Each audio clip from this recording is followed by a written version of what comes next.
Sit back and enjoy.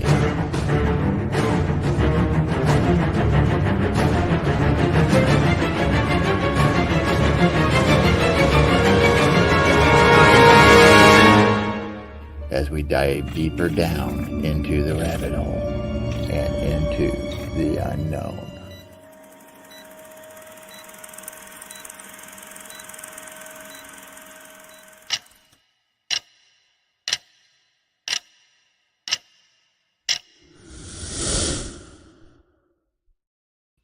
Hello, welcome to today's show where I'm joined by Nicole, my co-host, and the wonderful Neil Ward. Ward? I can't speak straight away. Can't speak. Neil Ward. So welcome, Neil. Can you unmute yourself, please? Sorry, I don't know what's happened. We are having a bit of technical issues, and things are not. You're joined by a blurry picture where Neil Ward once was. Oh, yes, we can see him, but I don't know if he can hear us. Oh, there we Can go. you hear me now? Yes. I can hear you now, Andy. Okay. No one move. We're all good. Good stuff. Bit of a Yeah, thank you so much for coming back lag, on. but I can hear you. Yeah, it's all good. There's like a 2-3 second delay, but No problem. We can Pleased to be here. Yes. Yeah. I was just saying before we went live, he's a difficult man to find because certain people on use certain platforms. So we managed to track him down and borrow him for an hour or so. So it's all good. Cool. So what have you been up to since we last spoke? It must be, I was trying to work it out today. It's got to be at least 18 months since I spoke to you last.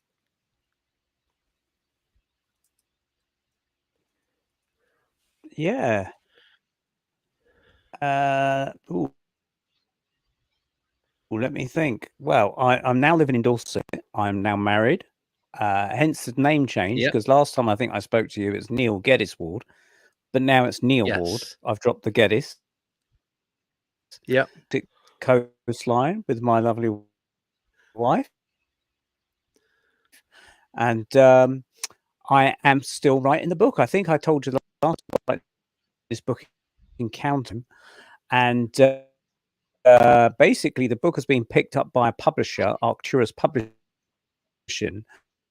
but they said, could we change the title? So the title's now going to be called True Tales of the Paranormal. That's what they kind of suggest what they want to go with. And so out some chapters, move chapters around. And, yeah, basically tailor it to the kind of market that they've got, more PC and that kind of stuff as well. Cool. So do you know when the book, do you know, I give up already. Do you have a release date for the book? There we go. I got there.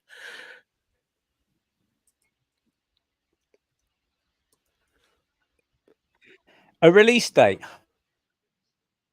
Yes. Well, I've got to submit the book to them by the 15th of February. Now, it'll be released like at the end of February. What generally happens with these things is that they'll go back through the book as directed me to rearrange things, and they'll reread it and check through things. Yeah. And I suspect that what they'll probably do is come back to me with even further suggestions of changes. So I can't say for sure, but I'm suspecting, given a time frame, it'll probably be around the summertime, maybe June or July, something like that. We can expect to hopefully see it out there. Oh, that's not too bad. That's not too long. And this book, maybe even earlier. Who knows? True Tales of the Paranormal. Yeah. I have no. It's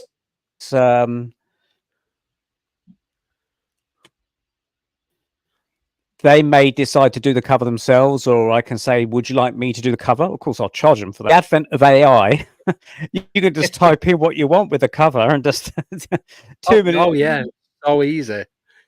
Minutes later on Adobe Firefly, you've got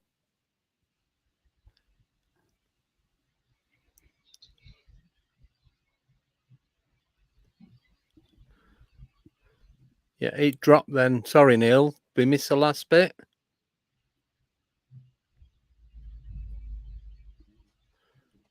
I said with Adobe Firefly, the artificial intelligence, and there's loads of them around. You can create a book cover in a matter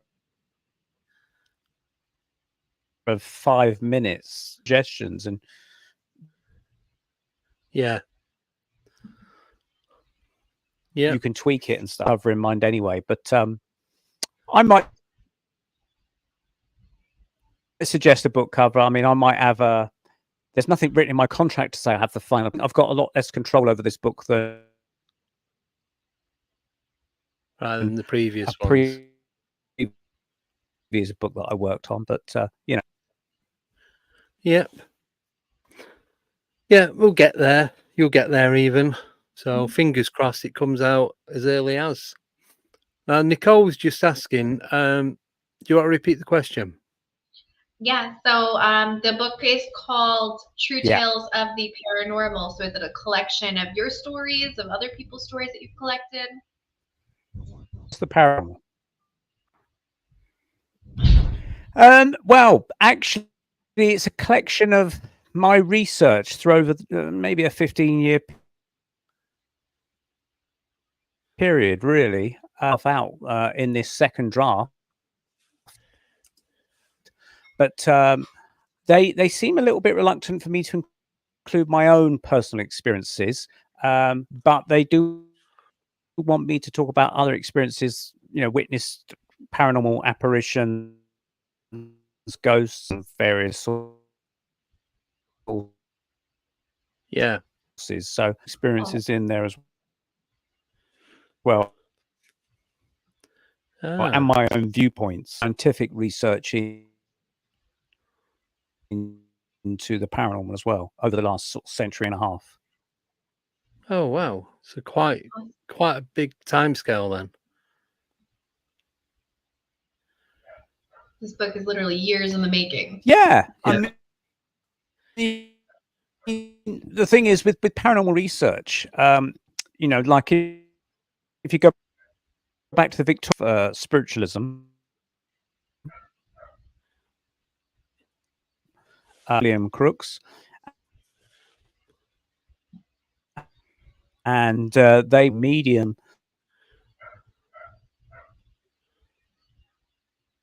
that Cook, not Crooks, Cook, Florence Cook. She was only 15 years of age at the time, and he studied her for about the time the leading scientist of his day, whose mediumship as being a fraudulent thing.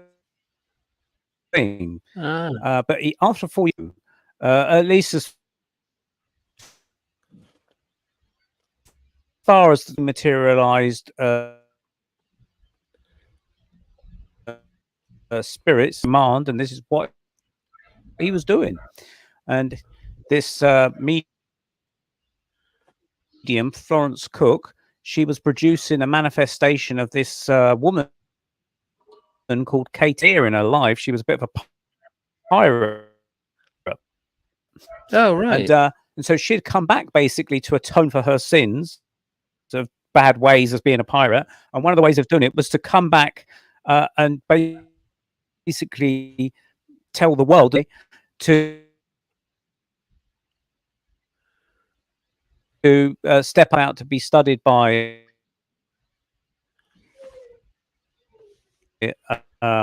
William Cook. Hair, measured her, did various tests on her, photograph. She actually became friends with him over a 4-year period. Oh, right. Friends with him. That's weird. Yeah. And at one time, she actually said She actually said, I hear you've had a baby in a family. Can I see the baby? Where this manifested spirit, Katie King, held her in her own arms. And so it went coochie coochie coo. What the hell? And then, of course, she That'd handed be it a back to the no for mother me. and then dematerialized. That was Say very- again, sorry? Go on, That Nicole. would be a no for me when they're like, I lost that nope, bit. can you see the baby? Nope. But it's quite a remarkable thing.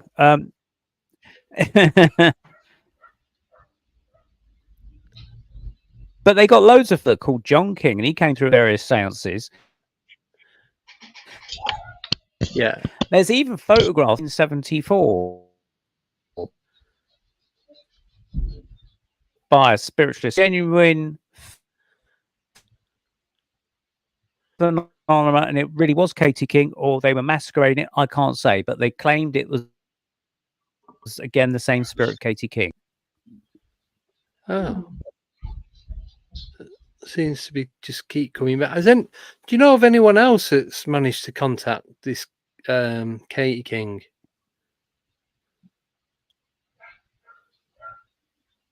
It's a seance in 1974 that did it under a different medium. I haven't heard Yeah. any more since, though. The spirits, if they're frequently manifesting with one medium only, when that medium dies, the spirit will often go on to the next level of existence. As time moves on and you get new wartime medium. Yeah, so suppose tried under the Witchcraft Act, deaders from sunken British ships, just bringing back sailors from sunken ships, and she was clearly, they tried her under the Witchcraft Act and said she was a fraud, but in fact she wasn't a fraud. They just needed to silence her because she was releasing too much sensitive information that they didn't want released during the wartime about sunken their ships being sunk, and they didn't want the Germans to know. Yes, so she was giving too much information away to the enemy, pretty much.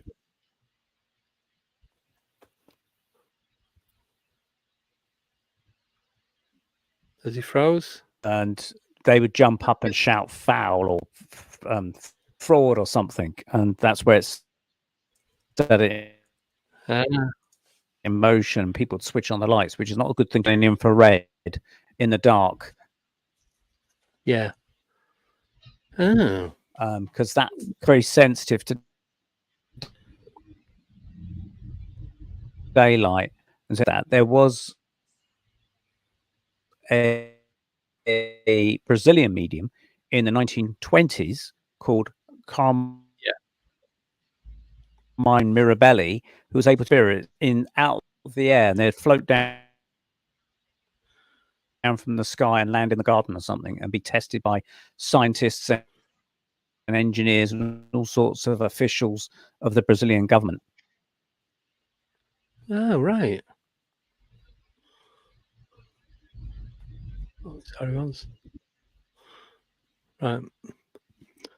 So I just realised I've got loads of stuff open on the computer that I didn't know I had. Oh, anything good? No. It's like 5 pages of the same thing. That might have been causing some of the lagging. Sorry about that. We have got our first question for you, Neil. So this is from Nickname, one of the mods. I don't know what's going on today. So does Neil know about the ninja gnomes? Because there is something what you mentioned when you emailed me before about gnomes, but this is a case that Steve Mera did. It's up near in Manchester. He's not far from Wivenshaw. like between Wilmshire Hospital and the ninjas. Manchester Airport. I'm trying to remember the story. There's some kids at a karate type tournament thing. And Okay, so this would be Willerton Park Gnomes. No, I don't think it is. That's right. Yeah. So, is it? Someone does Neil know about the ninja gnomes? I don't know about. No, I've never heard of that one. So there's the Willerton Park gnomes, which I can talk about. I don't know if that's connected to the same thing. I'll just Maybe tell you it's quickly two about sides this of the same one. coin. So this one's from Steve Mera. It's one of the accounts that he did, and these kids were at I'm sure was it a karate tournament or some outdoor martial arts thing, and what was described as ninja gnomes in like little ninja suits just turned up and started beating everyone up, like and attacking them. It sounds so common. It's like something out of a cartoon. But what happened? One of the instructors, he started feeling sick, and then started having suicidal thoughts while all this is going on. I'm sure. I think, don't hold me to it. It lasted about 15-20 minutes. I'm sure that's what he said. I'll ask him when I speak to him over the weekend. Right, I've never heard of that one. Have you not? I'm sure that was 19. I'm going to say 84. Yeah. I'm sure it like early to mid 80s. It's like South Manchester. I'll have to look into that one. Thank you for I just wondered, like nickname said, I'd wondered if you'd heard it because I know that's your genre of the paranormal is the little people, shall we say?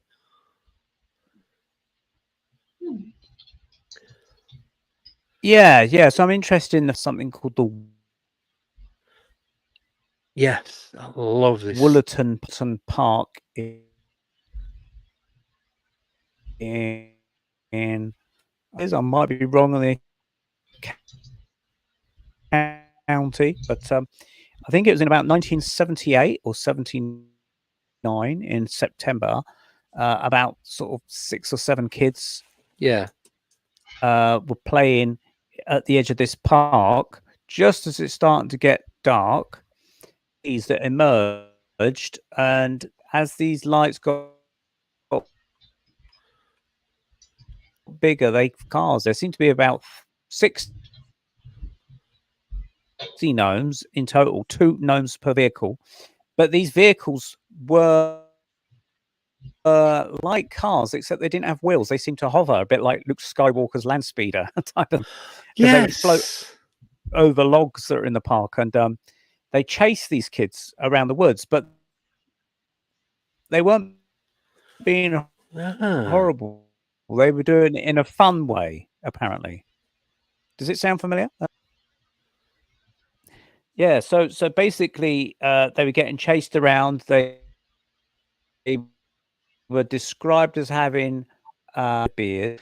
They seemed to lean left or right to steer their vehicle on these vehicles, which are obviously, and they seem to be laughing and also talking in the water because it's near a lake, viewed on tape by their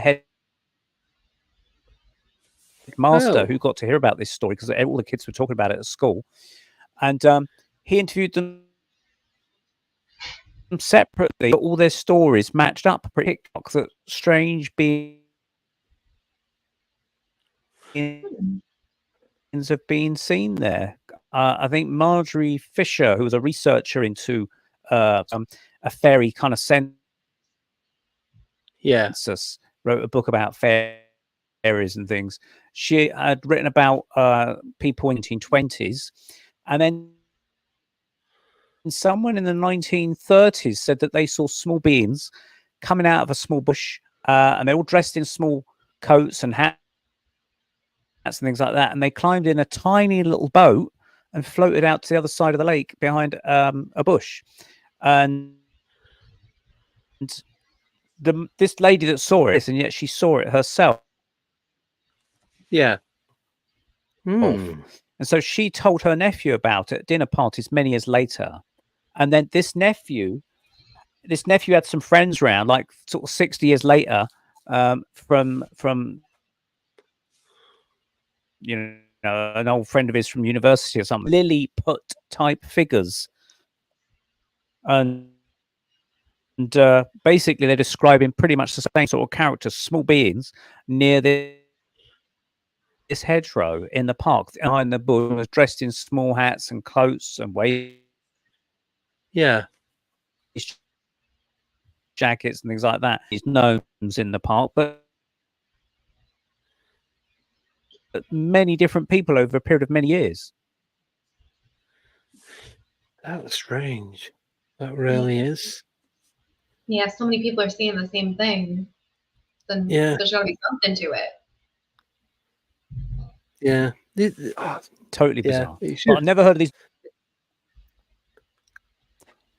No, I've got Steve coming on Friday.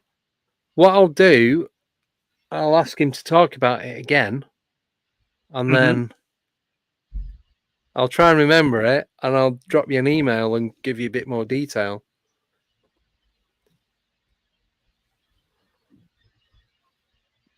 Thank you. Yeah, I'll be interested to find out. I'll have to do a search on the internet and see if I can find anything. How stupid am I? So I'll send you the link. To do extra research. I'll send you the link for when I interviewed him last, and if you want to watch it, and he talks about it on there, and he says when it was, where it was, and the people that were involved. Yeah, sure. It was only a couple of months. Was it? Cool. You weren't on here then, was you, Nicole? Was it just before you came? No, I've only heard after Tales of the Ninja Gnomes. Yes. Yeah, I'll find it. I'll send it to both of you because it's definitely worth a listen.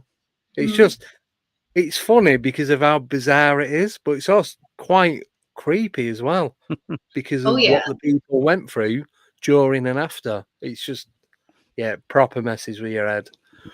Especially if they can make someone feel suicidal. From Deborah Hatswell.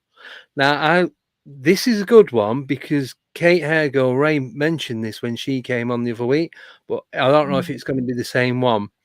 But it's the has Neil ever had a case where the wee folk or fae where they tried to steal a shadow? Now, the one that Kate spoke about was a guy who was getting tired and he sat down on a log. Hello, Deborah. And he woke up to two gnome-like creatures with a pair of scissors trying to cut his shadow off and roll it up.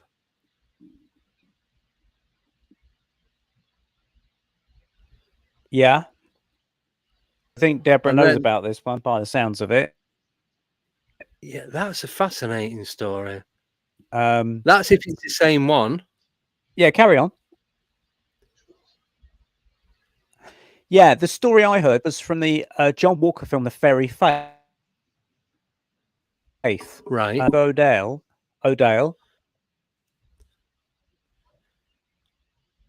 And he was on holiday in Ireland, and he was walking through this valley in Ireland, and he had just come out after a bit of a rainfall, and he was looking at this rainbow, a panorama of the scene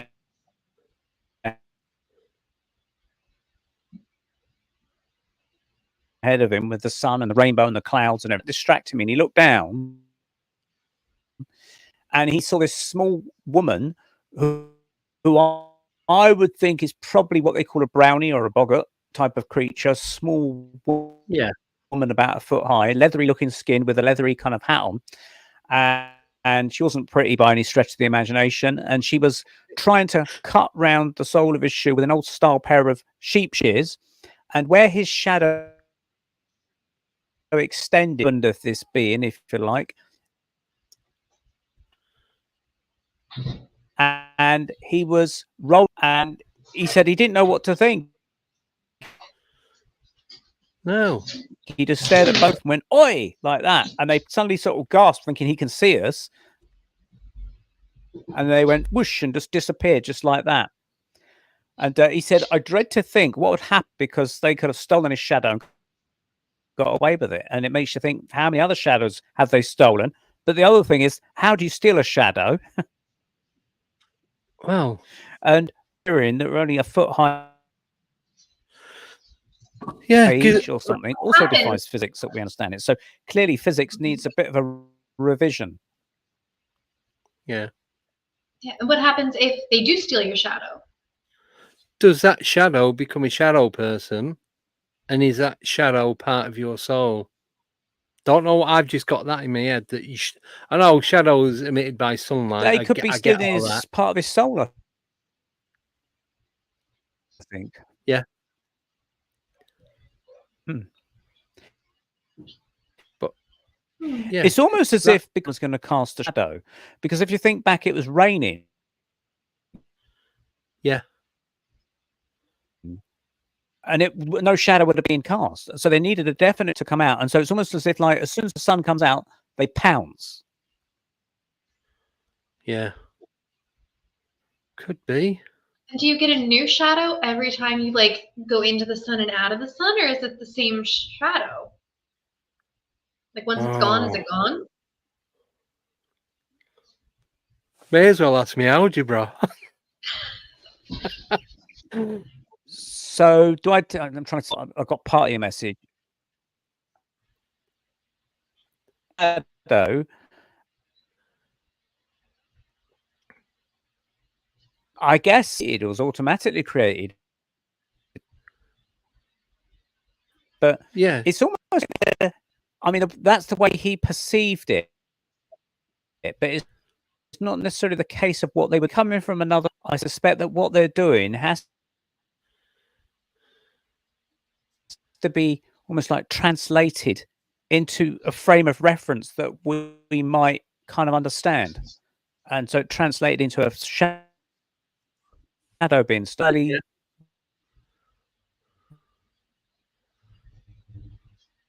different. Yeah. You can have It's like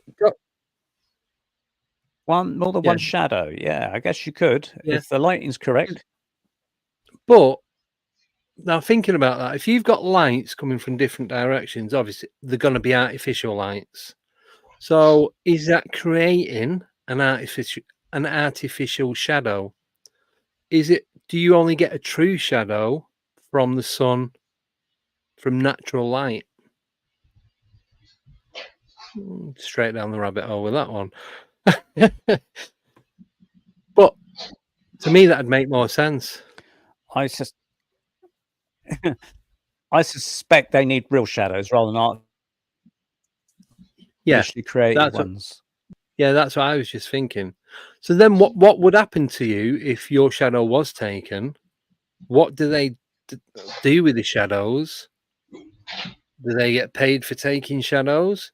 And then do they, I know it's loads of different questions in one, but then do they see, when they take that shadow, do they see that in a different dimension because they're running at different frequencies than what we are?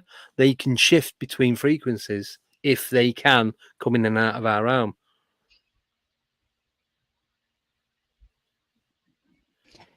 Yeah.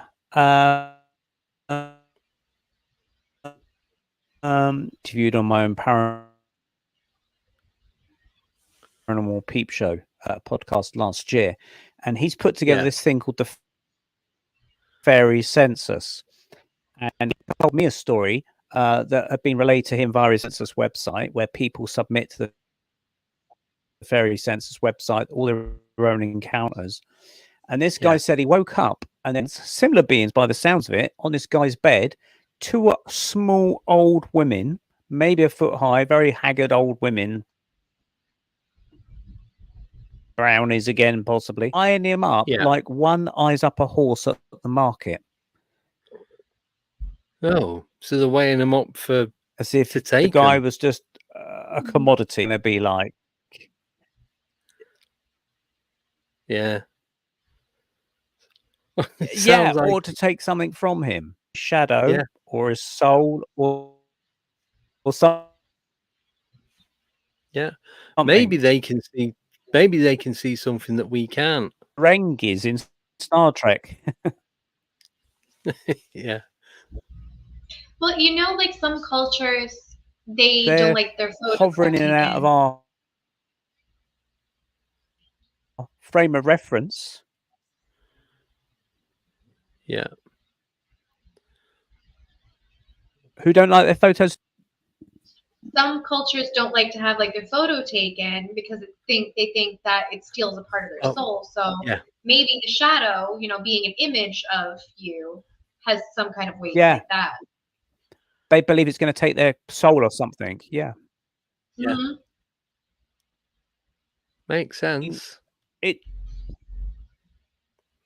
does sound very bizarre, stealing a shadow, but Mhm. obviously, if these creatures coming in and they seem to be bagging up people in some way, shape, or form, like body snatchers from another dimension, not necessarily taking a whole body, but taking elements of it, and maybe shadows, souls, feelings. The vampires, we've got these legends of vampires Yeah. that come out in the night and suck your blood or something like that. That could be a very kind of straightforward kind of idea, but there's some kind of substance behind that, and it might be part of that kind of influence. Yeah, it could be. It's all. It's good. See, I like all this, but it's like everything. I love the wee folk and the fairies and all that realm. That it's just. I've always been into it. I just don't know enough about it, to be honest. But it's just so fascinating, and I don't. For me, there's not enough people talking about it. There Yeah, seems to be a lot of like UFOs and Bigfoot and Dogman yeah. and the Greys, and it just Well, seems to be I would concentrated recommend. on that. Yeah, everyone loves the UFOs and stuff. Yeah,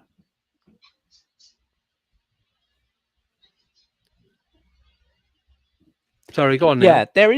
There is type in Simon Young. Simon Young.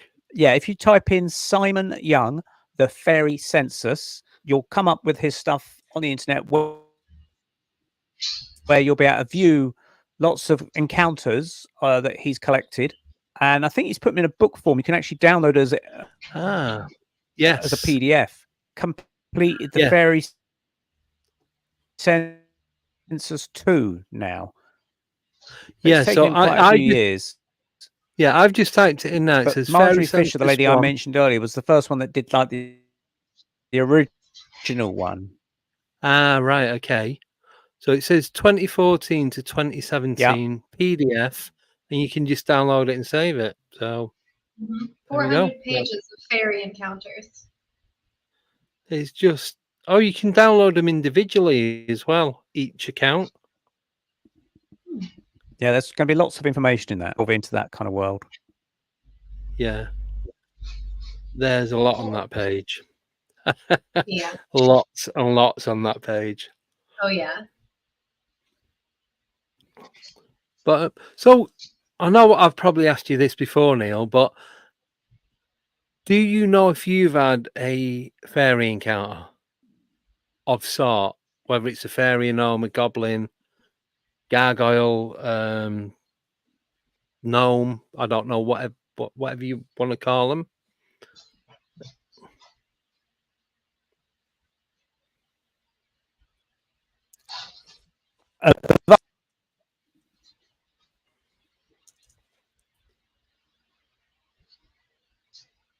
All of that.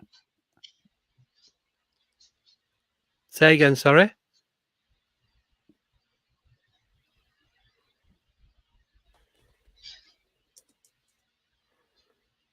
Goblin and fairy encounter. Was you asking if I had was? Yes. Yeah.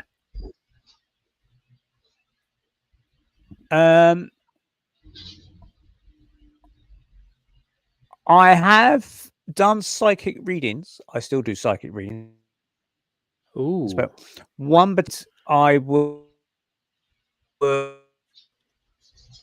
was expected to come through Yeah. in this reading. I felt there was a small being that was Oh. coming through here, and he said, that doesn't surprise me. And I said, oh, why is that? And he said, because I've had a reading with another medium, and she said, there's a gnome that follows me around. And so it looked like the interesting thing about that is that this man, he's an author. He's probably passed away now. I've lost contact with him now. Jack, his own father, I think he grew up in Streatham in London, and he said this would probably be about the 1940s or 50s. His own father saw his mother come out of the back towards him, and he was at the end of the garden. It was almost like a stick twig like person, probably about 3 feet tall, and it was following his mother down the garden path, and she was completely unaware of it. But and he said it swayed in the wind, kind of buffeted itself again. So any wind it blow on it like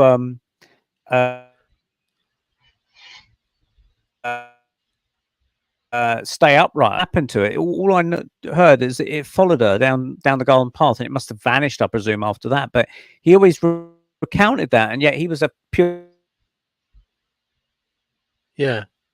skeptic. This guy. Got to plug my charger in, which is there. Charge my battery up. Gone.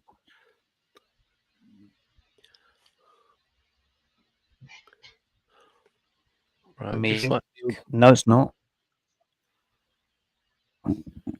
You've plugged something in.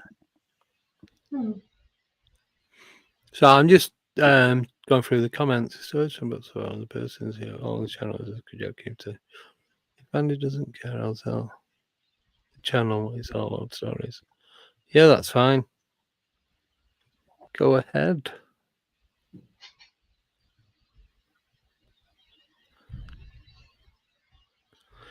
Right.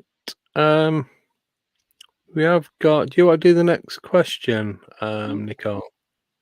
Yeah. Do you want me to put it up? Oh, right. Sorry. There you go. So we talked about this a little before. Agarty wants to know, are your books about your own experiences or a mixture?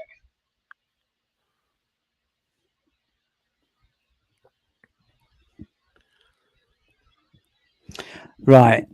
Thanks for the question. Yeah, the book that I'm doing, True Tales of the Paranormal, will cover some of my own experiences, having either readings from people or myself doing readings on people, experiences and communicating with my mother via an Ouija board.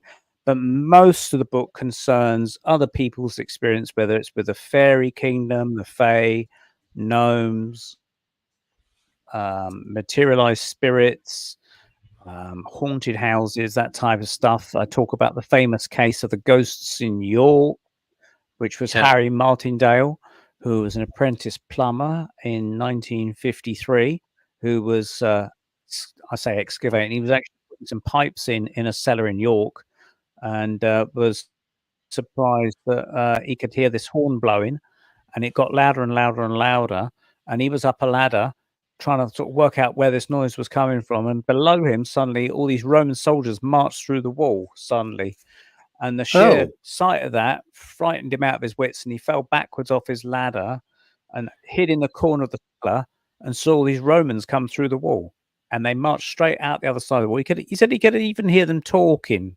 He could hear them talking in a tongue that he didn't understand. So That's a very interesting encounter, and I don't necessarily think that's a ghostly encounter. I think that's more of a kind of type.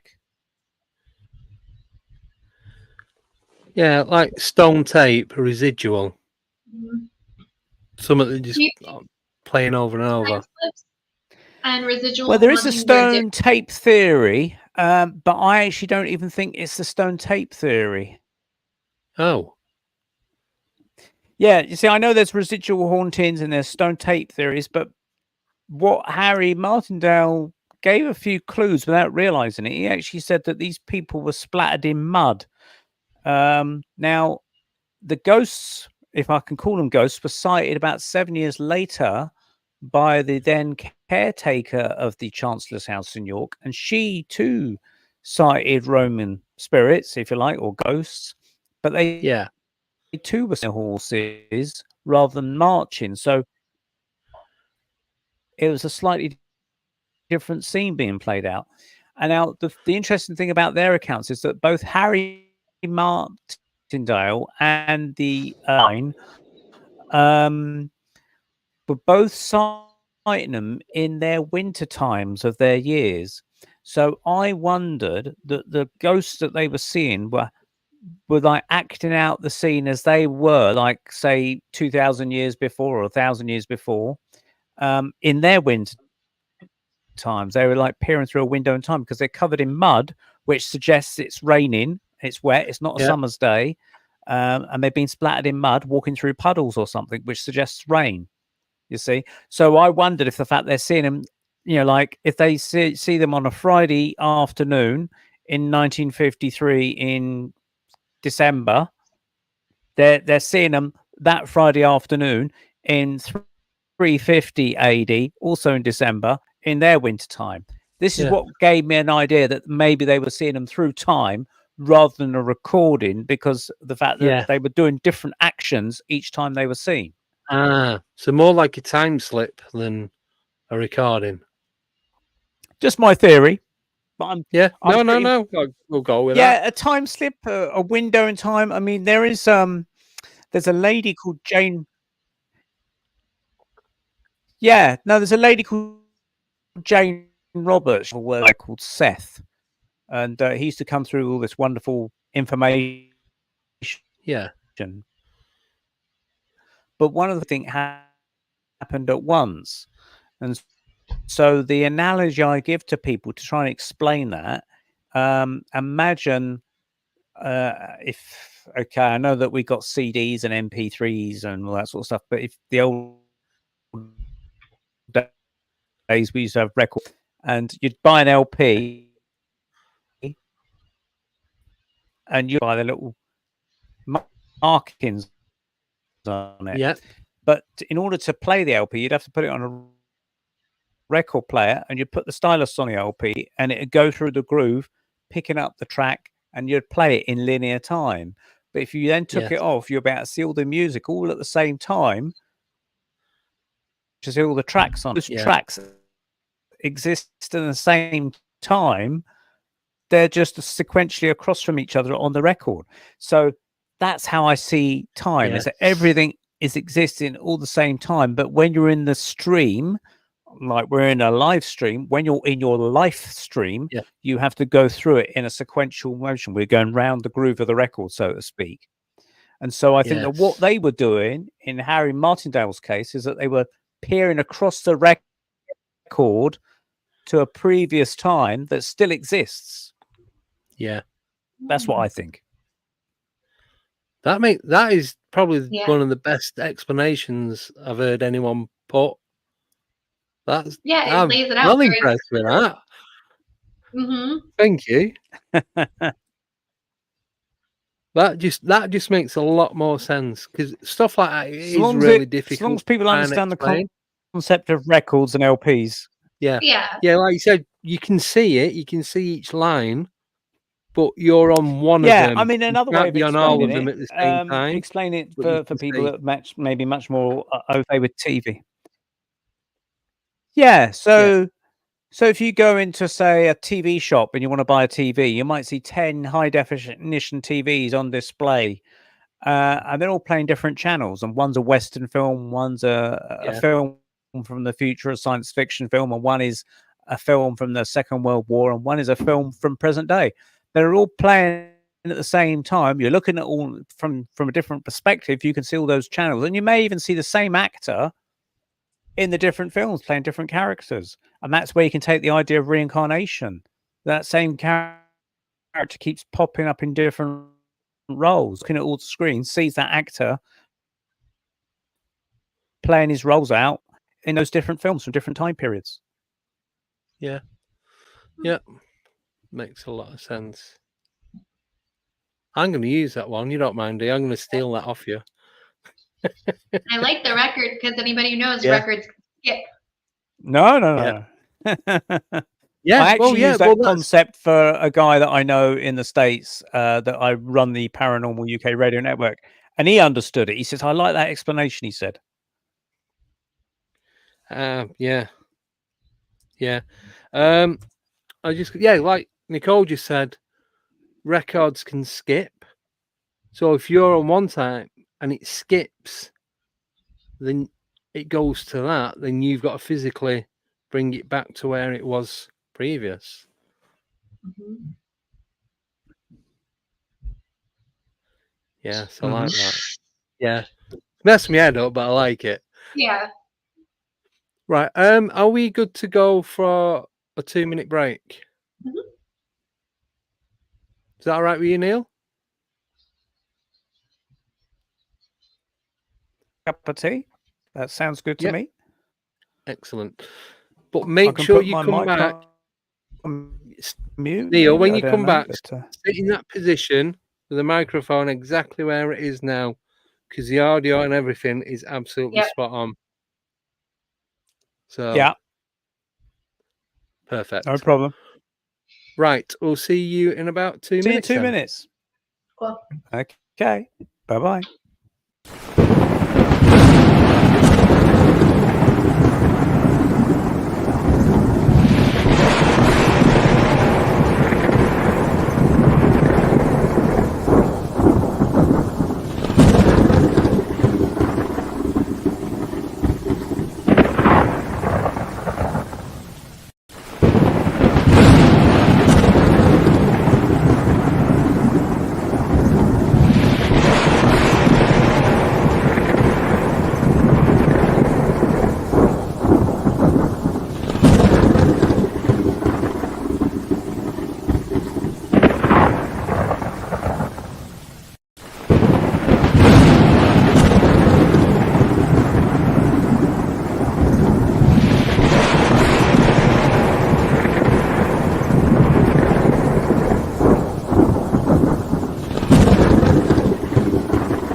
And we are back. I like the new video. Yeah, I did them yesterday. I Nice. get bored easily, the break videos and what have you. So I thought I'm going to make something different. Not going to put any music in it, just have sound effects. Mm-hmm. So I've done it shorter, put it on a loop, and then just click on the countdown. So the breaks can now go from minimum of 21 seconds up to 10 hours. So just You're leave gonna it use running. that one for the podcast? Sorry? You're gonna use that one for like the 25-hour one, the 10-hour break? Yeah. Yeah. Yeah, it's all good. Right. Welcome back, Neil. Can you still hear us okay?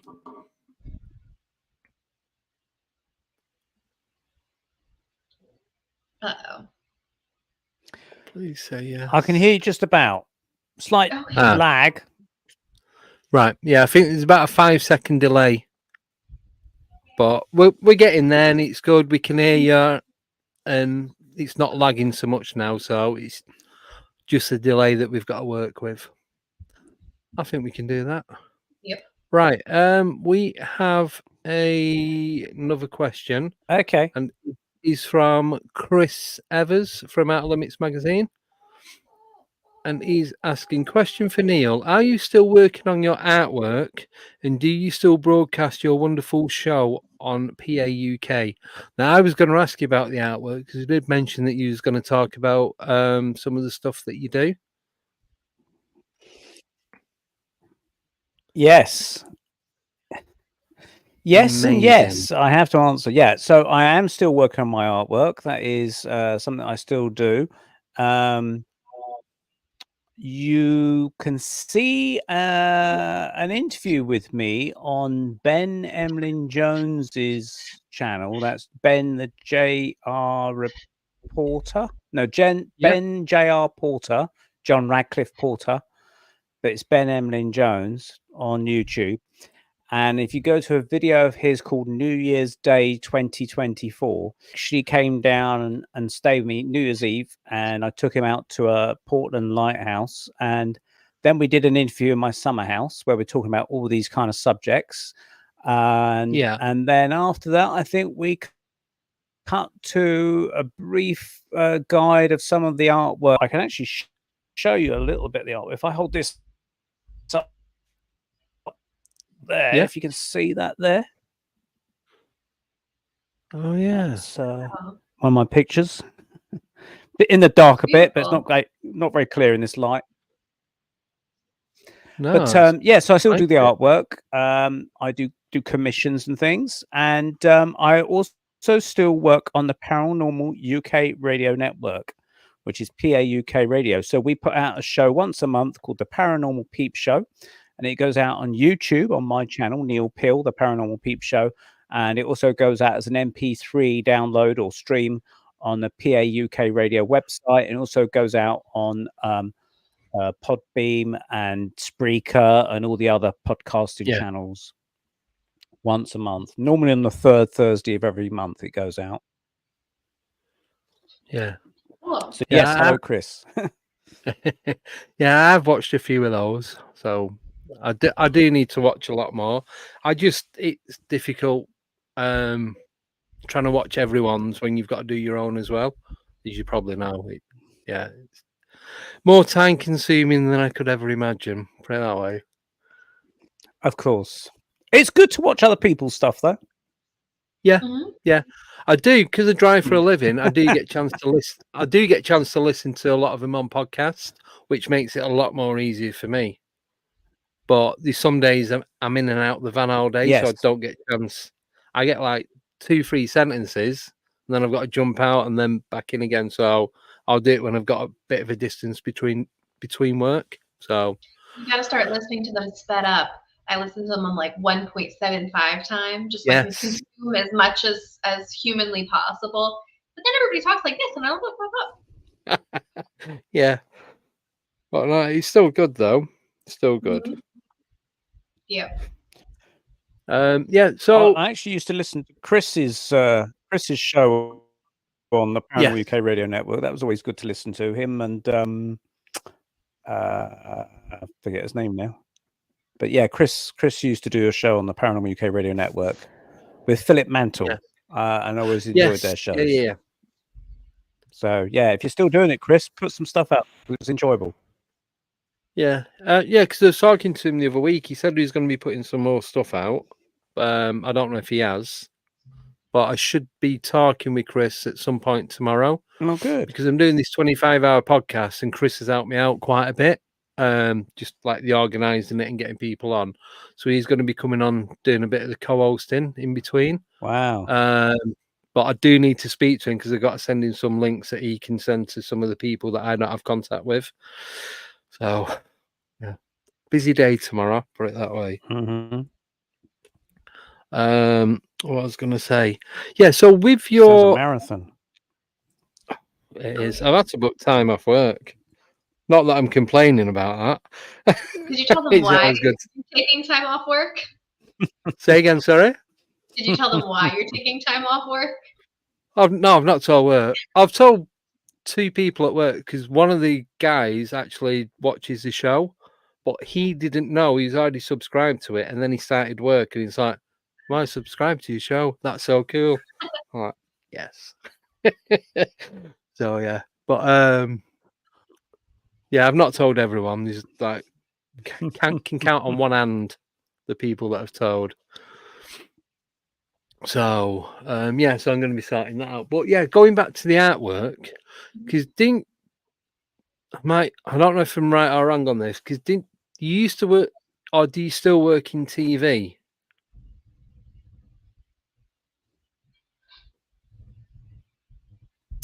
No, I don't. I did work for a company, a streaming company, interestingly enough, for about 9 months.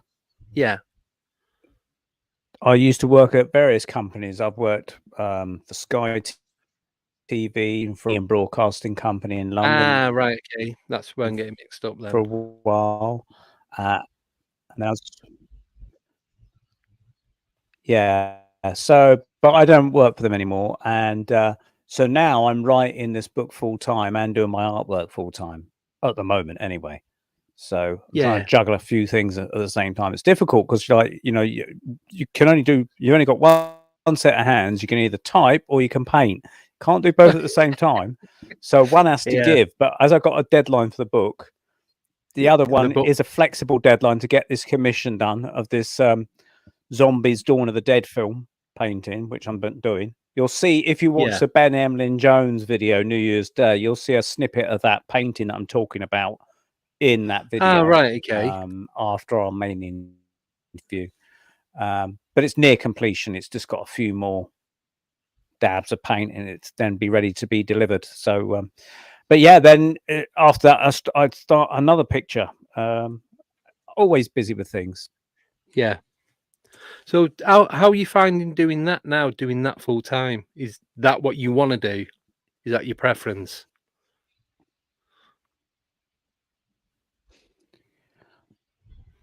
Yeah, I'm enjoying writing the book, although because I've technically written the book anyway. Yeah. What I'm, tidy it up a little bit, move it around. The funny thing is that the way I originally wrote the book was in a certain order, and certain chapters would go in certain places. But the editor has taken the book and decided that he wants a chapter from near the end to go near the front, and it's all a bit of a mix match now. And I've got to write a paragraph at the beginning of each chapter to explain why I've grouped all these subjects together. But I haven't. That's not the way I intended it to be. But somehow I've got to justify it. So that's what I'm doing. It's a bit of a struggle, that bit. Yeah, I can imagine. So do you? Yeah, but you're getting paid a fee for it. But yeah. So do you still go out investigating as such? Sorry, I lost that. Do you go out investigating? Well, what I do, I've never gone on ghost hunts. That's no, because you do it different, don't you?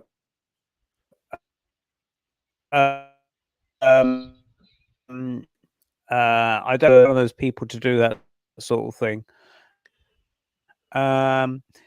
Generally, my investigations focus on mediumship mostly. Yeah. And so I will go to demonstrations of mediumship. I will, read books by certain medium, and I just go out with 10 people and a few cameras and a few audio recorders and things like that. And someone says, "Oh, there's a noise." Well, the thing is, you can't rule it out that someone in the group has made the noise accidentally or intentionally or whatever. Yeah.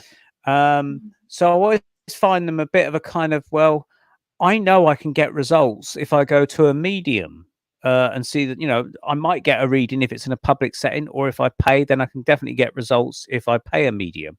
Because with a ghost hunt, you might get out for 4 or 5 hours, all nighter somewhere in the freezing cold, very uncomfortable.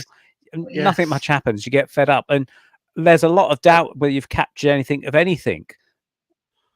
Yeah. So I just consider it mostly a waste of time. Sorry to say for those ghost hunters. If people want to do it, carry on. If that's what they want to do, I'm not stopping anybody. But I just prefer. Yeah.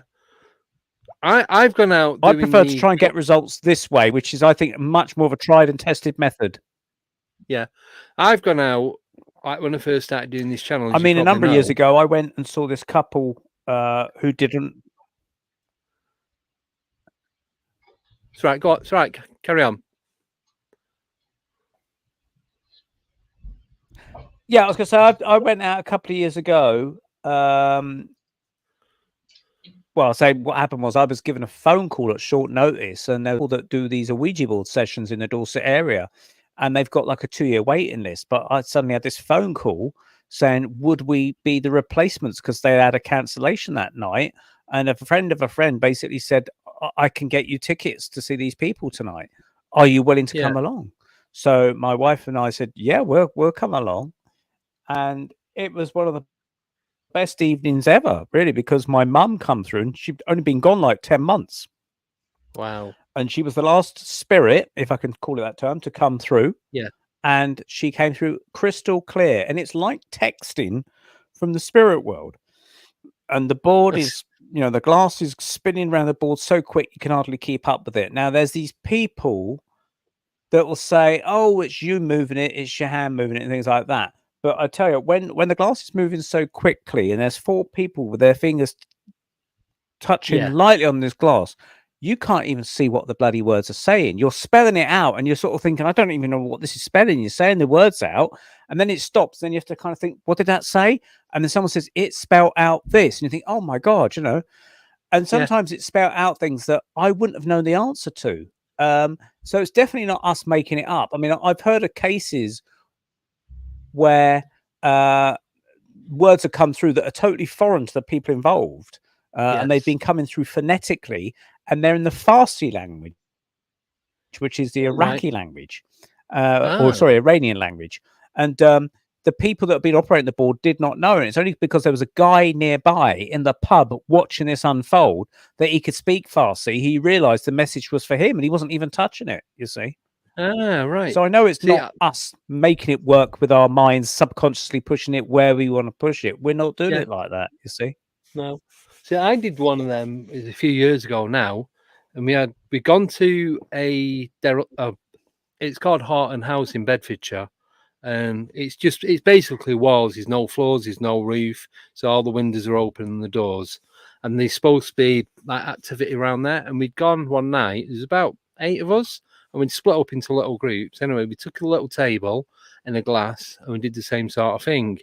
Now, a couple of the people I didn't know, so I wasn't convinced that they wasn't moving the glass. So I said, right, turn your fingers over so your nail is touching the glass. And if you try and move it, it's going to slide straight off. There's no grip on your nail. I get goosebumps. There's 4 of us do it, and we moved it over, and same again, the glass was going round. There's no way any of us was moving that.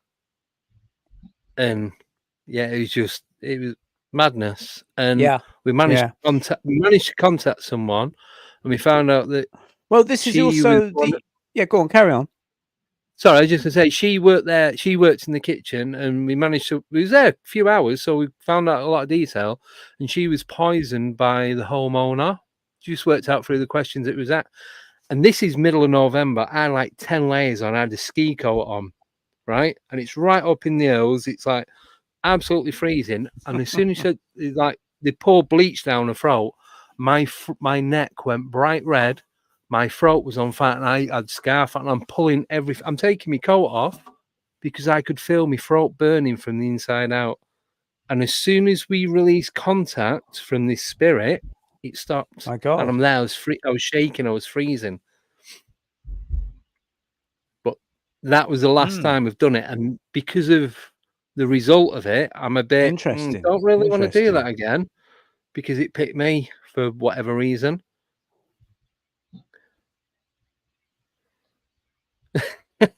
yeah. So that was. I suspect it picked you because you might be a natural medium. And when this person came back, this person came back and they were poisoned by the owner of the house, obviously it would presumably burn their throat. And so their last memories of living on Earth sometimes are relived through the medium. There's a Bedfordshire-based medium, ironically, called Philip Kinsella. I know him very well. Yeah. Oh, yeah. And when he does readings, one of the things that's characteristic of his ability, he will. Yeah. So you're perhaps known then. So he will bring back the conditions of how someone died, and he'll describe in detail, oh, this person was stabbed. I mean, there's one thing that I write about in my book that Philip gave a reading to this chap, and he said, I can see a shark and blood and a man dying on a boat. And it turned out that this guy had gone to the reading. That was his friend that had died in a shark attack. Like 5 years earlier. Now, how many people die in a shark attack? Not many people. But Philip correctly picked this up, that this guy had been bitten by a great white shark. They pulled him onto the boat and he died of blood loss. Yeah. He died of blood loss, apparently. And so Philip had got the whole death scene replayed out before him, you see, because when these spirits come back, they will sometimes, it depends on the medium, they will sometimes replay their own death. Right. I don't normally get that. I will get names, that kind of stuff, but I won't necessarily get the cause of death.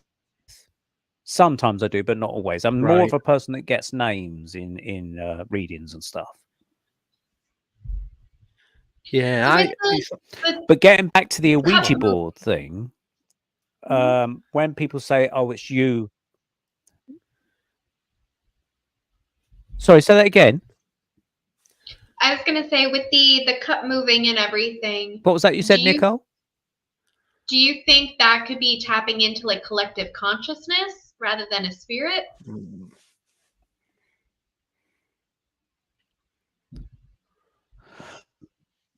I'll tell you how I think it works. I can't say this is the true science of it, but it's only my speculative idea of how it works. If you think of a Wi-Fi router in your home, right, you get the internet through the Wi-Fi router, and it routes all the signals that come through the World Wide Web into your home, and it streams it into your computer or your phone or wherever. So basically, if you think of the Wi-Fi router as your subconscious mind, what happens, I believe, is that the spirits will send their messages, their thoughts, through your subconscious mind, that then transmits it somehow to the glass, if you like. So it's not necessarily the subconscious mind that's giving the message, but it's like a router. It will route the messages through the subconscious mind. Yeah. So if you think of an apple, for instance, an apple isn't created in your subconscious mind. An apple, you create a version of it in your subconscious mind, and you might then describe it to someone. But the apple did not originate in your subconscious mind. You've taken an example of an apple that you've already cited, and you're routing it through your subconscious mind to your conscious mind to then describe to someone. And as an artist myself, I then have to draw that pictorially out on a thing. So as as channelers, as mediums, then we're channeling and routing that information through our subconscious that then transfers to the glass, which either directs our hands or the glass is moved. I'm not quite sure that final bit to move to the corresponding letters it wants to talk about. Now, the interesting thing is that that's totally untrue, because the glass moves to things that you were not even expecting it to say. For instance, when my mother died, about 3 weeks prior to her dying, we didn't know she was going to die. I think I told you, Andy, that she died of an aortic aneurysm very suddenly. So it was a complete and utter shock that she died suddenly. But my brother, who had been staying at the house, had said that he smelt the tobacco smoke of our granddad prior to her passing over. That would be my mum's Welsh father. So I assumed, when I kind of thought about it afterwards, I assumed that maybe my Welsh grandfather had collected her and took her to the spirit world. That's what I thought. So when it actually came to this session, I said to her, have you met your mum and dad since passing over? Granny and Grandad Bob, we called them. Granny and Grandad Bob. Yeah. Have you met Granny and Grandad Bob? It surprised me. She said, my mum came and collected me, or my mum came and met me. So in other words, her mum met her at the point of death. And I was surprised, because I assumed it would have been my grandfather because of the smell of tobacco smoke. Yeah. You see? So that was a kind of turn on the tails of expectations. So I knew that it wasn't my subconscious mind making things up according to my expectations, because it surprised me. And one of the other things was, this is an interesting thing. When we had a second session with my mum about a year later, I said this session was coming up within a few days. So I said to my mum, Mum, can you get my daughter's boyfriend's mother, who also passed away, called Mary, could you get her to come to the session? I just said it mentally in my head to my mum, because my daughter's boyfriend, a guy called Chris at the time, his mother had died about a year before. That him being a skeptic, it would have really kind of amazed him had his mum come through, you see. And I knew that I was going to be video recording this. So anyway, I'd not told anyone this. I just kept it to myself. And then during this session, the glass is moving around and my mum's talking to us, and she's been talking to us for about 20 minutes. And then suddenly the glass moved to saying, Mary is here. Wow. And everyone let Chris know. I said, can she talk to us? And she goes, she will try later on. But she never did, because the power was low or something. But the fact is that I sent out a mental request, and then she turns up later on to say Mary is here. I thought was quite interesting, you see. But also in that session as well, she had said something like to the guy, she said, I want to thank the mediums. She suddenly launched it into her own little kind of speech. She says, I want to thank the mediums for all the hard work they're doing this, Mr. So-and-so. We will look after your sister. And I was puzzled. What do you mean look after your sister? And it turns out this guy's sister was dying of cancer. And so my mum was saying, don't worry, we will look after your sister on the other side. And again, that's not me making it up and deliberately pushing the glass to that, because I had no idea that was going to happen, you see. And again, if I'm pushing the glass, when we tried the Ouija boards at home, my wife and I by ourselves, we tried it, it didn't work, or it didn't work very well. So it shows that if we're pushing it all the time, why aren't we pushing it at home to the letters we spell? It wasn't. So it showed only in certain sessions with certain people with the right powers, the right configuration, it worked. It worked. Yeah. Have you tried that, Nicole, when you go out investigating? No, we don't use boards or anything. We stick to a lot of equipment, and you have some mediums on the team. So we kind of do everything. hand in hand. We kind of try to see if we can validate what they're getting with the equipment. Yeah. Have you consider using a board? Mm-hmm. Hmm. So, it's always good to get validation if you can. Yeah. Yeah, I don't think so. I don't think we're gonna bring that in. No. We've done pendulums and dowsing Yeah. rods. Yeah, but similar sort of thing, just a different type of Mhm. tool. You're Yeah. still making a connection. Yep. And Yeah. still, using you as a conduit. Yeah, that was a word I can't think what it was called. I have Yeah. a couple more questions in there too. Oh, is there? I I'd didn't even always see him. Sorry. advise people Yeah. to treat it with respect. Yes. This kind of what we were talking about. The Wu Train rider wants to know: have you ever partaked in a séance, and what was the experience like?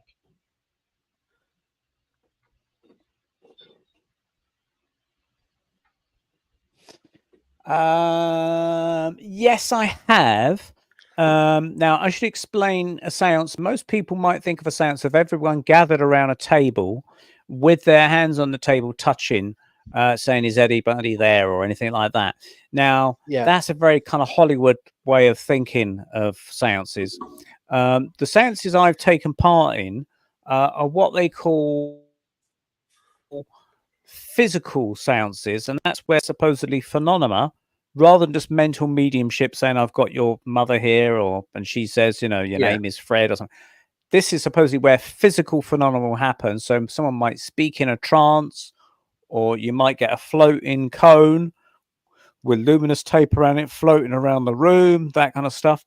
But I have to say that some of those séances I've attended, I've attended trance sessions, which are interesting.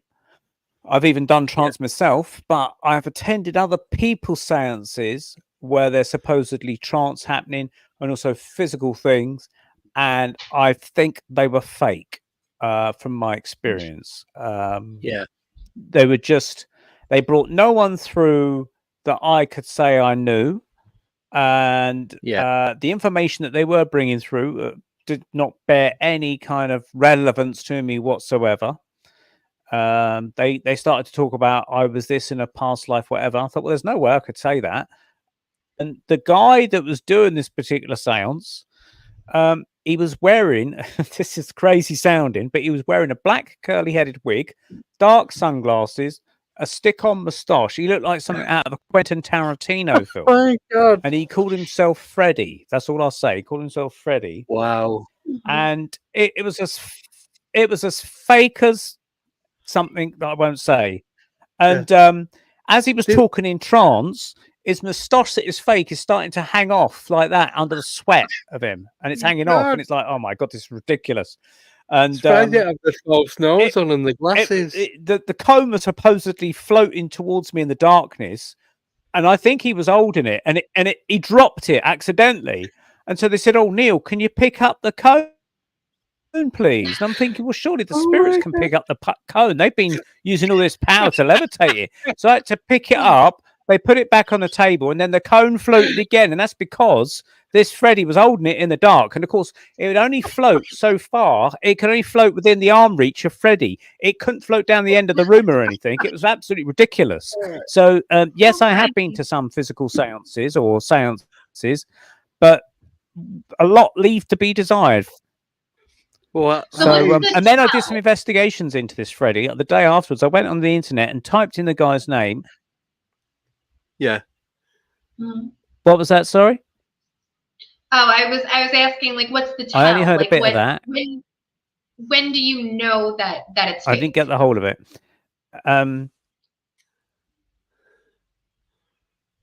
Right. Okay. When do I know it's fake? It's because it depends on the individual seance. But one of the most telling factors that I could say that it's fake, if, for instance, There's no personal information coming out for any of the sitters.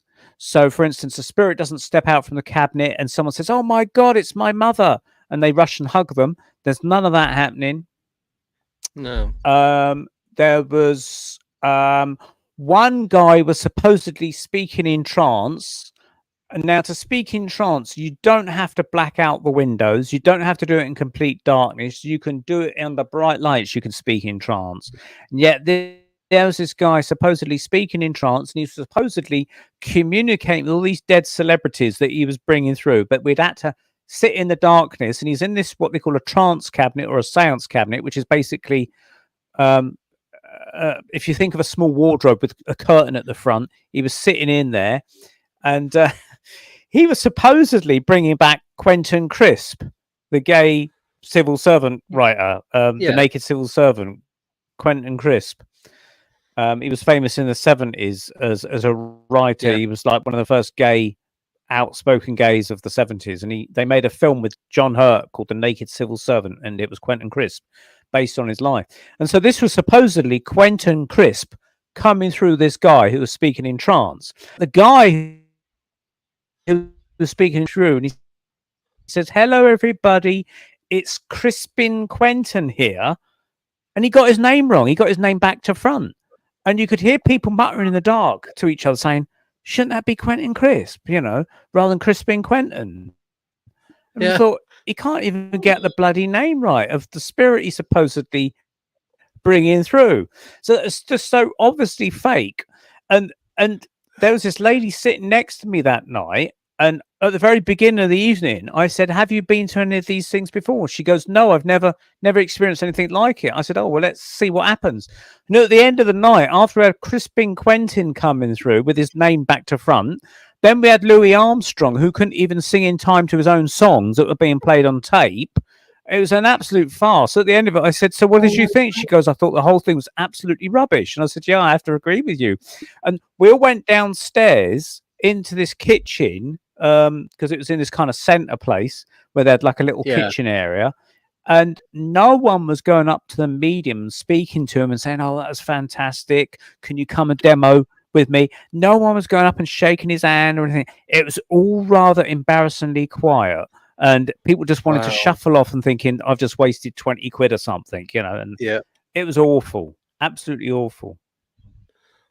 And again, I did post research on the internet about this particular guy and found out that a lot of people in the north of England, where this guy came from, thought he was deluded. Well, they weren't wrong, was there? That the one with the guy with the wig and the tash, and so I didn't get the last bit of that. No, you saying about being deluded? Freddie, like, they definitely Freddie. they wasn't wrong. That Freddie was just sounds like a really bad. He advertised himself as in magic circles and things. Really? Well, that's the thing. He actually goes on the internet. I mean, I'll give you his surname. He calls himself Freddie Valentine. Okay, and you can search him out on YouTube. And he goes on stage with his girlfriend and sings like old 70s songs like "Hey Fatty Bum Bum" and stuff like that. He's terrible. You'll be able to find an image of him. But he sells these booklets, how to conduct Victorian seances. And so I think he wears this disguise so that people can't take him to court under false advertising, because you won't be able to trace who he really is, you see. I've got Freddie Valentine. I've just exposed him, but I think, Freddie well, why Valentine, not? He charged me 30 quid. And the Soho Ghoul. Is that him? It might be, yeah. I know he's Freddie Valentine, but he might change his act slightly each year or something. But he was doing some singing with his girlfriend, does kind of cabaret stuff, but he also does these Victorian seances. And yeah, it was an awful shambles. Right, I've got one. Fabulous Freddie Valentine biography. Yeah, so it's Freddie with IE. FREDDIE. Oh, I'll have a proper look after. If he's an actor, that's the one. Yeah. Yeah. There's not much on it. It's just a green and white I think he website. lives in Slough in Berkshire, but I can't be 100% on that. Right. There's one where he says he's from. Yeah, you'll be able to find if you type in Freddie Lancaster. Valentine seance booklet or seance. He's got Lancaster University, but lives Okay. in London. Is his wife I don't know called if he Chloe? still does them.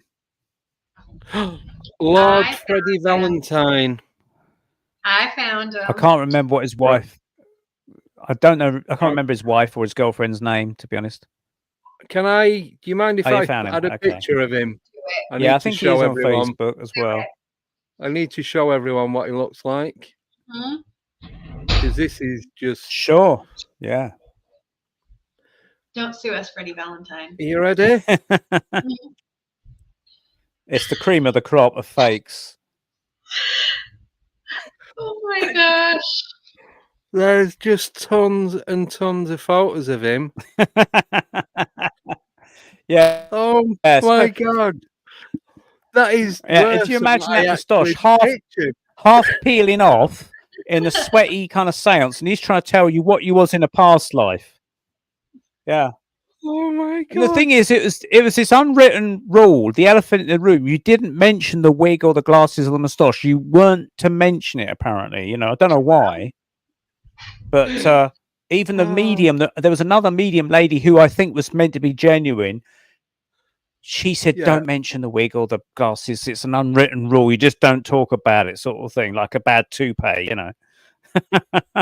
Oh my god, that is just. You wouldn't want people to think You got to you're look fake. back and laugh.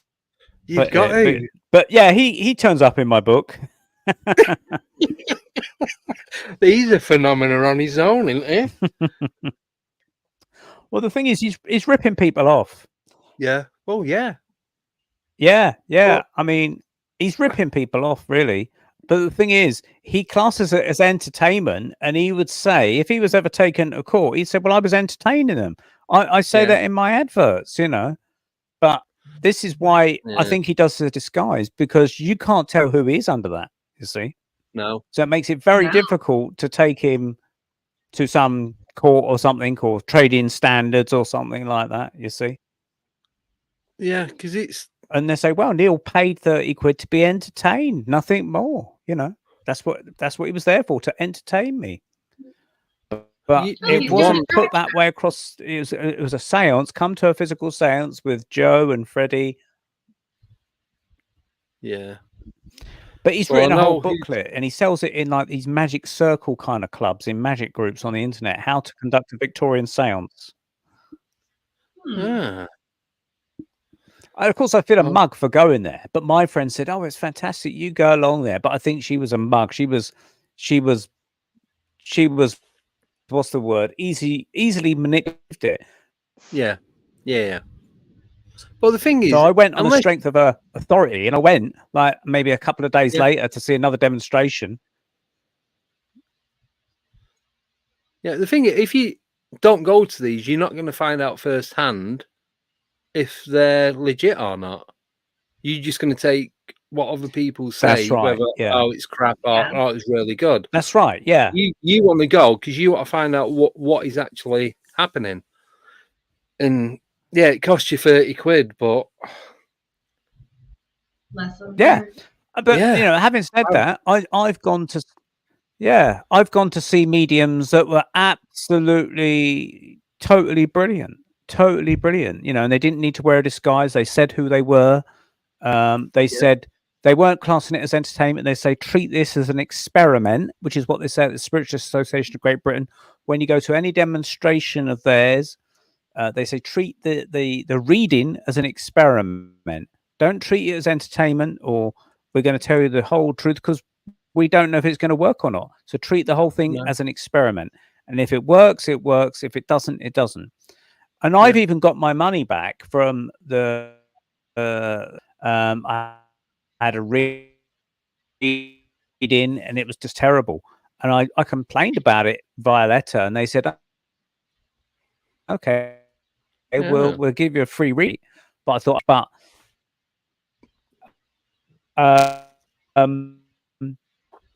you know, I got my money to the Spiritualist Association of Great Britain and said, look, if you're not satisfied, they'll give you the money back, you know. Oh, So fair enough. But yeah, take my record unless you want to laugh, you know, and you're Yeah, he's prepared to having a lose laugh. 30 quid and you want to laugh. You want Paying to see a 30 sweaty quid for moustache a laugh, peeling off in a ain't seance. Some guy and then floating it around with his hand and then dropping it and getting you to pick it up. That's the best bit for he me. can't even hold his own. Yeah. It's just Yeah. so funny. Girl I'm sorry, but that's so funny. materializing. Yeah, well, he he heard a French girl talking in a seance, so he decided to try school. I say she wasn't even talking French; she was talking in a French accent. This voice from behind the curtain. Yeah. So he started talking French to her. So suddenly, Yeah. she had to say, "Oh, I've got to go now," and she disappeared. This it's because she couldn't speak French at all. Oh my god. Oh, I don't know. I think So I believe in spiritualism. I believe in mediums and things like that. But I'm just saying, you know, you get your fingers burnt sometimes. You know, yeah, you will find a few fakes that's out how there. you find out. And I've done this stuff since I was 16. I've gone to spiritualist churches. Ah, right. Yeah, Okay. yeah. But And like with the power of the it's only way you internet can find now, out. the word gets out about you're good or bad. Yeah. You know, and obviously I'm saying I'm calling out Freddie Valentine, and so be it. You know, if he Well, doesn't like it, whether he shouldn't go around bloody defrauding people. You know. yeah. He shouldn't dress like that, like he's 1970s porn star or something. Oh my god. There he That's is, what he folks. looks like. Yeah. Would you trust this man? The trouble is, you've already paid your money, and then the guy Yeah. turns up, and you're thinking, "Oh God, I've got this bloke, have I?" You know, you've already paid your money to the man whose Yeah. house it's at. You've already paid your money. Then 10 minutes later, you open the door, and he turns up, and you're thinking, "Oh, what the hell's this?" You know. Yeah. But you're thinking, okay, a body car I'll and give it the benefit of the doubt. I'll go with it, and it just turns into a complete farce, you know. yeah. I believe more in the Woollerton Gnomes than I do in Freddie, you know. 100%. 100%. We have time for the Again. last question. Yeah. Yes. Yeah. Because we were. Yeah, if there's any last questions, I'm happy to give it a go. If there's any last questions from anybody. Do you want me to do it? Or are you doing it? Do you Do it. paranormal? Can you read that out? Right, Just so- read- Yeah. Yes. For Yeah. people that are listening. So, do you think paranormal aliens, Bigfoot, Dogman are all connected? That's from Alison.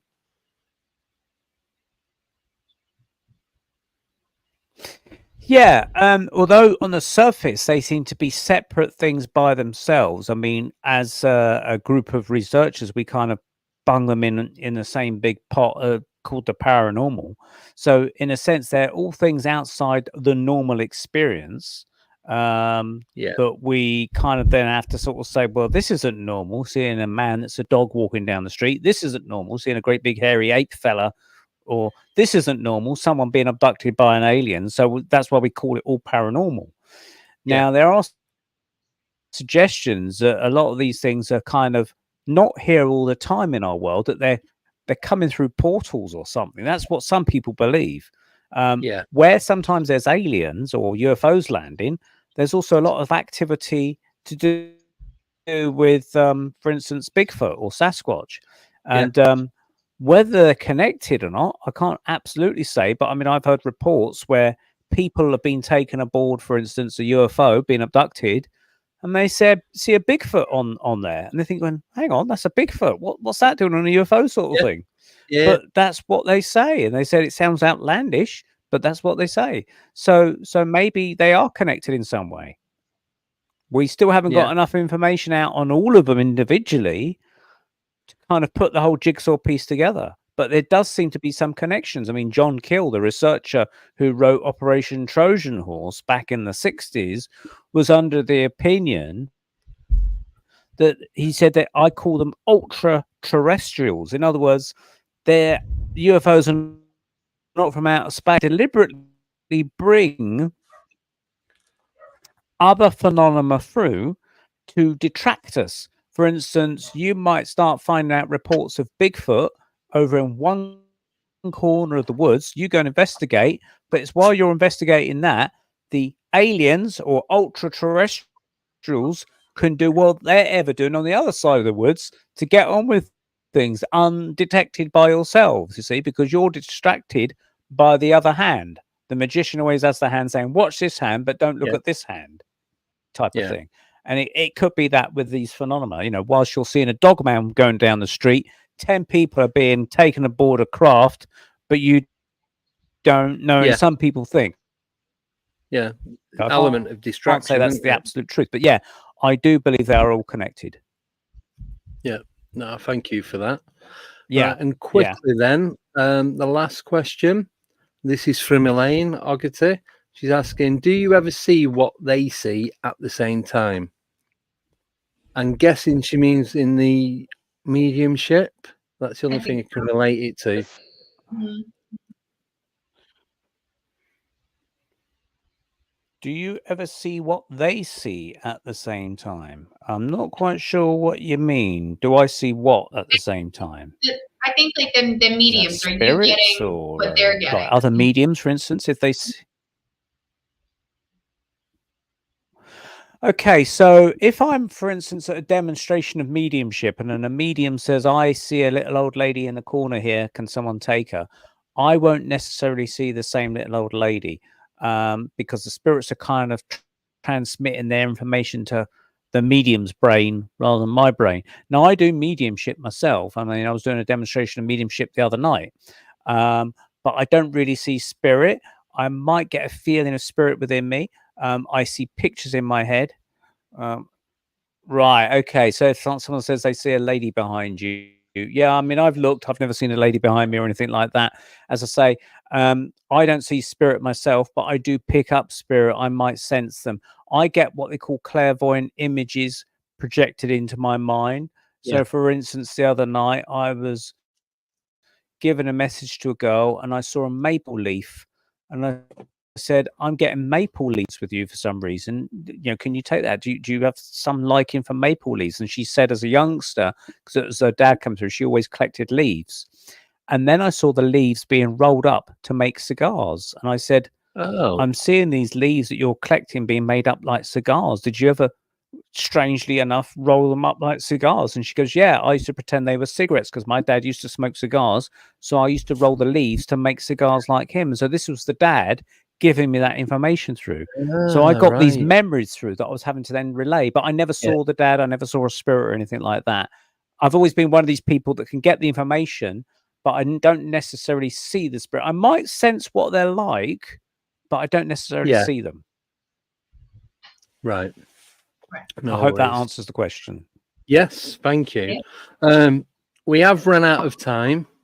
I'm sorry. But hopefully we'll get you back on and it won't be nearly 2 years. That's okay. Yeah. Yeah. Well, I've got your contact information now. So yeah. Yeah. We'll keep in touch and get you back on. Hopefully. Yeah, sure. Get me on the end of this year if you like. I was going to say around when the book comes out, either just after, so like middle of summertime, maybe. Yeah, sure. Yeah, so put that maybe. Yeah, give me a shout about June or July and see where we are with that. Yeah. I'll keep in touch anyway, and because you sent them things for the Adobe with the microphone, so I've still got to look at that yet. But like I said, I'm off work tomorrow, so I've got loads to do on the website and what have you. Yes. So I'll do that while I'm doing that. So yeah, it's worth checking it out. Adobe Podcast Enhancer, very good piece of software, definitely. Free to use. Excellent. Right, thank you so much, Neil, for coming on. No, not a lot we could have done. Pleasure. Thank you very much for having me on. I appreciate it. No, it's been great. Thank you, Nicole. I know you've got to go because you've got to do some parent taxiing duties. Yeah, once in a while. Yes, but you're coming back on tomorrow evening, aren't you? When I do the 25-hour one at some point, because you're doing the investigation on Friday. Mm-hmm. Yeah. So, That's it. So yeah, I just want to apologise now about tomorrow. I am going to be. The starting time is 8 o'clock tomorrow. I know there are people that do podcasts on YouTube and that I am going to be cutting over onto the time that they use, and I always do try and avoid that. But with this, it's just one of those that it can't be avoided. It's a one-off. So hopefully they People won't. pop in and out. Yeah. You can pop out and watch it and then come back. Exactly. It's 25 hours of it. You're not going to miss that much. So that's it. So that's 8 o'clock tomorrow. It's in 3 sections, two 12-hour sections and one 1 hour. That's it. So have a great 22 hours and I'll see you then. Thank you again, Neil. It's been an absolute pleasure having you on. Sure. So I'm going to end now and do the outro. Thank you. And obviously, thanks very much for both of you. Cheers. Thank you. Throw a Freddie Valentine picture up in the mix as well, because I cannot resist that. That is too good to waste. So take care and see you tomorrow. Take care, guys. Bye bye. It's just too good. I'm sorry.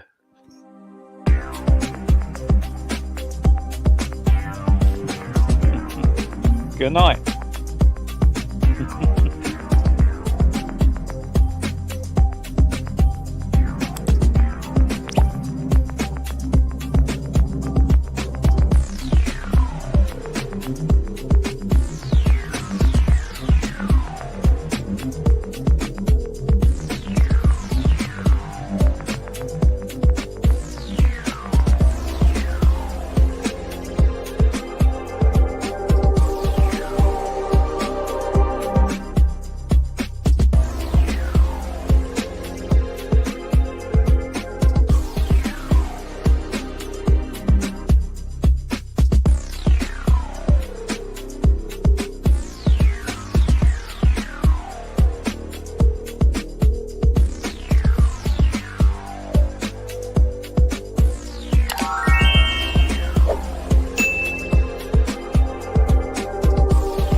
And before we do go, as you used to say on Crime Watch, don't have nightmares. Take care, everyone, and goodbye.